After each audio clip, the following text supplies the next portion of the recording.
Bonsoir Stéphane Nivet. Bonsoir. Merci d'être avec nous sur BFM Lyon, historien, auteur de ce livre, Jean Moulin, l'inconnu de Lyon. On va évidemment évoquer avec vous ce soir cet anniversaire, il y a 80 ans, jour pour jour. C'était son arrestation dans la maison du docteur Dugoujon à Caluire et Cuire. On va remonter le fil ensemble ce soir. Jean Moulin qui était arrivé un an plus tôt à Lyon en janvier 1942 à la demande du général de Gaulle. C'était quoi la mission de Jean Moulin ici à Lyon ? Alors, Jean Moulin avait rencontré le général de Gaulle à Londres, lui faisant état du rapport qu'il avait fait des forces de résistance en France. Et le général de Gaulle, ayant acquis confiance dans Jean Moulin, l'a envoyé en France pour deux choses: organiser l'armée secrète, une unification de l'organisation militaire de la résistance, et puis unifier politiquement les mouvements de résistance qui à l'époque s'ignoraient très largement mutuellement, et pour aller des communistes jusqu'aux nationalistes. Donc un travail évidemment diplomatique très difficile à accomplir. Alors il va rencontrer Raymond et Lucie Aubrac notamment. Lyon va devenir très rapidement la capitale de la résistance. Pourquoi Lyon, justement? Pourquoi tout le monde a convergé ici chez nous? En fait, avec l'armistice de 1940, la France a été coupée en deux et la zone sud a hérité finalement d'une nouvelle capitale démographique, économique, un carrefour de lieux de transport, aussi un lieu d'afflux de réfugiés qui ont fait que Lyon est devenu le cœur battant de ce qui se passait en France dans la zone libre. Et c'est évidemment naturellement que Moulin est venu s'installer ici parce que beaucoup de mouvements s'étaient déjà développés dans notre ville. Alors dans votre livre qui raconte chapitre par chapitre, je le recommande vraiment parce qu'il se lit très facilement pour en apprendre pour plus sur cette période de Jean Moulin à Lyon.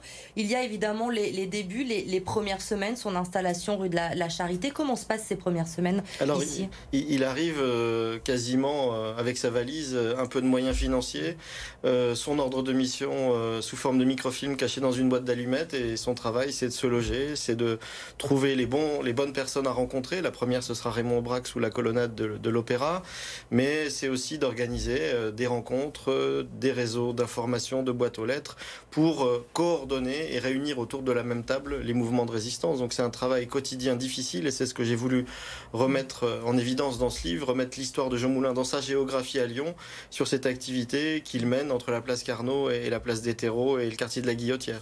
Oui, on le voit d'ailleurs, c'est marrant parce qu'on voit passer quelques photos à l'antenne, à quel point finalement on reconnaît tous la ville en 80 ans, ces lieux si particuliers de Lyon n'ont pas tant changé que ça.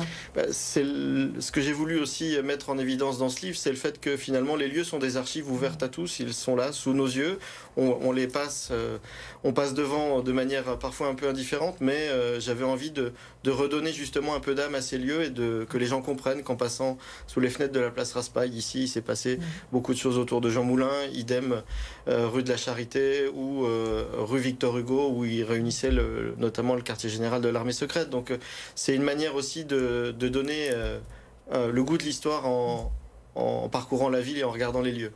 Et puis il y a ce tournant, évidemment, le début des rafles dans les zones non occupées. Puis le 11 novembre 42, l'armée allemande qui va arriver à Lyon, qui va s'installer à l'hôtel Terminus de Perrache. Là, on peut dire que c'est le tournant dans l'action de Jean Moulin. Oui, c'est un vrai basculement dans l'activité de Jean Moulin, puisque l'activité de la résistance pouvait se dérouler d'une manière beaucoup plus sereine, évidemment, sans troupes nazies. À partir du moment où les nazis, la Gestapo, et notamment Klaus Barbie s'installent à Lyon à l'hôtel Terminus, puis à l'école de santé, évidemment, le travail va être beaucoup plus difficile et les rencontres plus difficiles à organiser. Et puis l'étau va se resserrer contre les réseaux de résistance avec une répression impitoyable qui va s'abattre sur eux.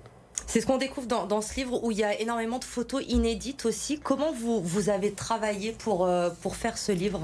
On a travaillé avec des photos de la ville de Lyon de l'époque pour essayer effectivement de donner une image presque conforme de ce que voyait Jean Moulin à l'époque, mais on a travaillé aussi avec la famille de Jean Moulin qui nous a permis d'utiliser un certain nombre de documents et d'archives familiales, des photos qu'on connaît peu ou des documents intéressants comme la grille de codage qui servait à Jean Moulin pour coder ses messages à Londres, qui est un vers de Tristan Corbière et qui lui servait de base pour coder ses messages à Londres. Voilà, on a voulu aussi rendre les choses très concrètes pour montrer la difficulté et la réalité de son action. Et vous le disiez, ensuite l'étau qui va se resserrer autour de Jean Moulin en 1943. Et alors il va fêter son anniversaire le 20 juin 1943. tout va bien, j'ai envie de dire, à ce moment-là. Et puis le lendemain, le 21 juin, il y a une réunion qui est prévue à Caluire-et-Cuire dans la maison du docteur Dugoujon avec les responsables, c'est ça, de la résistance. Finalement, tous les responsables doivent être présents à cette réunion. Alors en fait, le soir de son anniversaire, tout ne va pas bien, dans la mesure où le général de Lestrin, le chef de l'armée secrète, a été à Paris le 9 juin, et Moulin écrit même au général de Gaulle à l'aide pour lui demander des moyens humains et des militaires pour venir l'aider à remplacer le général de Lestrin. Et donc la préoccupation principale de Jean Moulin lorsqu'il parcourt le parc de la Tête d'Or avec les Aubrac et le petit Aubrac, c'est d'organiser cette réunion à Caluire justement pour refonder l'organigramme de l'armée secrète décapitée par l'arrestation du général de Lestrin. Donc on est dans une phase de tension quand même très forte au moment où il va se faire arrêter. Et il y a cette journée du 21 juin donc avec cette réunion. Jean Moulin arrive en retard à cette réunion et finalement c'est là où la Gestapo va arriver. Alors ce retard il va avoir une conséquence puisque le fait qu'il ne soit pas présent dans la salle où sont réunis les autres résistants mais dans la salle d'attente du médecin fait que Barbie va mettre 2 jours avant de l'identifier, donc ça va laisser un peu de temps, même si au final la Gestapo va l'identifier, mais effectivement le coup de filet de Caluire va déstabiliser la résistance et va décapiter une partie de l'organigramme de la résistance intérieure. Est-ce qu'on sait aujourd'hui qui est le traître, qui a trahi Jean Moulin ? Les historiens ont travaillé beaucoup sur cette question, elle a beaucoup hanté la figure de Jean Moulin, elle lui a donné aussi un côté mystérieux sur le fait de savoir qui l'avait dénoncé. Il y a des faisceaux de présomption. On a vu qu'il y avait un certain nombre d'imprudences. Il y a la figure de René Hardy, évidemment, qui interroge et son rôle après son arrestation par Barbie et sa libération et sa présence inopinée à La Réunion. Donc c'est effectivement un sujet, mais judiciairement, il a été innocenté 2 fois. Je dirais presque que la question de la dénonciation de Jean Moulin est presque secondaire et que l'objectif que j'ai voulu atteindre dans mon livre, c'était de montrer ce qu'il avait fait dans les 18 mois qui ont précédé son arrestation, sans parler finalement de ce qui est moins intéressant à mes yeux, c'est-à-dire de ceux qui l'ont fait tomber. Ce qui est important, c'est ce qu'il a légué, c'est le Conseil national de la résistance, c'est l'unification, c'est la mission qu'il a accomplie. Et l'ordre de mission du général de Gaulle a été rempli pleinement au moment où il est arrêté. Viendra ensuite évidemment l'emprisonnement à Montluc, ces interrogatoires très violents avec Klaus Barbie. Il sera ensuite emmené à Paris, on le sait, il va décéder dans un train en direction des camps. Et puis son entrée au Panthéon en 1964, vous me le dites à l'instant Stéphane, vous vouliez qu'on s'attache aux 18 mois avant, parce que le nom de votre livre, c'est L'inconnu de Lyon. Vous avez le sentiment qu'encore aujourd'hui, Jean Moulin n'est peut-être pas estimé à sa juste valeur ici à Lyon ? Il est le 5e nom le plus porté en termes de nom de rue en France, mais je pense que si on fait un sondage auprès de la population sur le détail, sur la réalité de qui était Jean Moulin, on aurait des surprises et le but de ce livre était justement de le faire mieux connaître ici à Lyon. Et puis c'était un clin d'œil à la biographie que Daniel Cordier lui avait consacrée qui s'appelait L'inconnu du Panthéon. C'était aussi une forme d'hommage à Daniel Cordier que j'ai eu le bonheur de rencontrer il y a quelques années et qui a inspiré très largement ce projet de livre.